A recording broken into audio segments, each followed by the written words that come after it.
So you're on a world tour, Paris, London.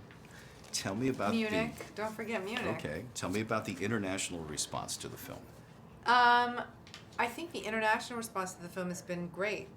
It's been, people are very excited, and I think there's something very, like, there's a big common denominator with this movie. Like, everybody turns into a 7-year-old. You know, everybody loves it. How about the fact that you get to do some real action? Talk to me about that. I was really thrilled that I got to do some action and, you know, kind of embody that power and do stunt work. And I had never really done that before, and I really, really enjoyed it. Yeah, I think that once is with ladies, is it a 6-pack or is it less than a 6-pack? Not sure. Because you have you definitely have a pack in the scene. You know the scene I'm talking I'm about. packing something. So how much workout, how much training went into it for you? I definitely trained. I'm a pretty fit person anyway, since I started working out with Tracy Anderson, who, you know, runs a really tight ship. So but obviously as a woman who's had kids, when you read in the costume fitting, when they say, oh, you're wearing a bra and trousers for half the movie, you're like, okay, so I'll be putting down the baguette and french fries for a while, I guess. So how, in your mind, has the relationship between your character and Tony evolved over the series? In Iron Man 1, Pepper's very much a supplicant. You know, she's following him around, cleaning up his messes, you know, getting his one-night stands out of the house and all of that. And by the time Iron Man 3 starts, their relationship has evolved to the point where they're living together. They're very equal in the relationship. She's demanding something of him. And you see a real deepening, and you see the complexity. You know, the bar for a major trio of films in a major franchise like this gets set very high. Yeah. Do you think this movie clears the bar, and how so? I think, you know, we set a high bar in Iron Man 1 with what these kind of movies could be. With really good actors and, you good interpersonal interaction. And I think Jon Favreau kind of set a bar. And I think this movie is really a great movie. I was really surprised. I was really surprised that, because obviously everybody knows the way that Marvel do action pieces and all of that, the stunts is all great, and the CGI and the bells and whistles done. Like, we know that's amazing, but the bones of the movie, it's a really good movie. And again, like, the emotional life in the movie is real and deep, and it's romantic, and I was really amazed by it when I saw it, I have to say. How about the directorial change? I mean, from watching the film, it seems like it came off more than flawlessly.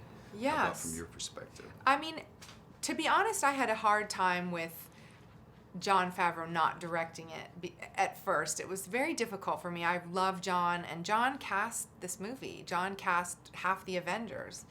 And he's a really integral part. And of course, he's still an executive producer, and he was in the movie and he was involved. But for me as an actress, it was very strange for him not to be at the helm. And it really took a concerted effort for me to open my mind and say, no, he's not doing it. We've got a new guy. And, I thought Shane ended up being fantastic. He was razor sharp. He's an incredibly intelligent guy, very funny, and brought like a real visual style and brought a lot of emotion. And I think what Shane did differently was we started with a finished script on 3 that was great.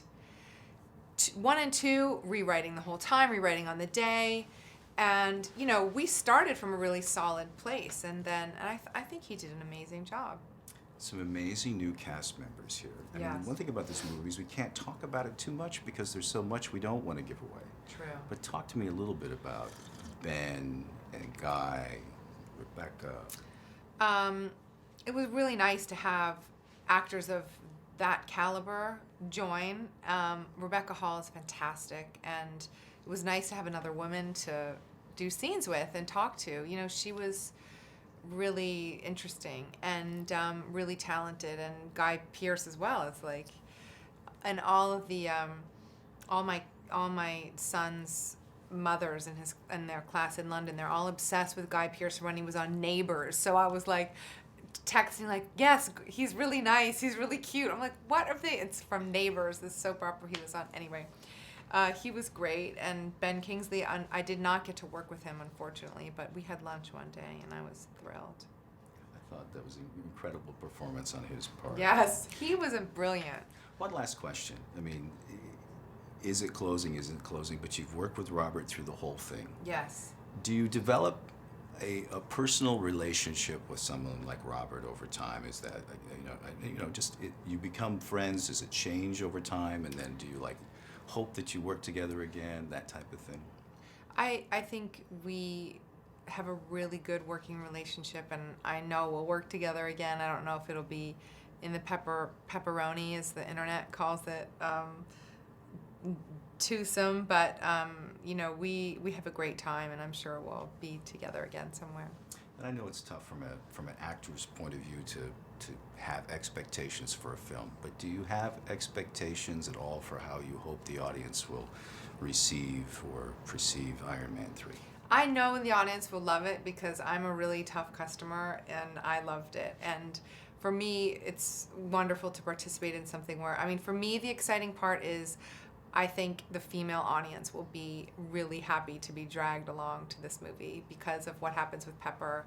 And I think females will feel like, wow, that was great. I love that, because you see her transformation. I think it's very cathartic. It's like a twist on a Cinderella story in a way, going from an assistant to a superhero, and it's great. So I'm very proud of my work in it, and I think people will love it.